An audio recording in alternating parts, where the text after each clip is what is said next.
Assembly గేట్ను కూడా తాకలేవు అని మనల్ని ఛాలెంజ్ చేసి సరిచిన ఆ తొడల్ని బద్దలు కొట్టాం. ఏం చేశాం? బద్దలు కొట్టాం.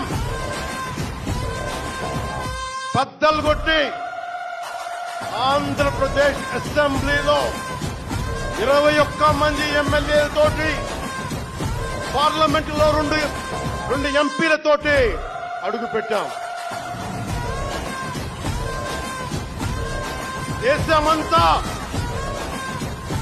దేశమంతా తల తిప్పి తిరిగి చూసేలా 100% స్ట్రైక్ రేట్ తో ఘన విజయం సాధించాం.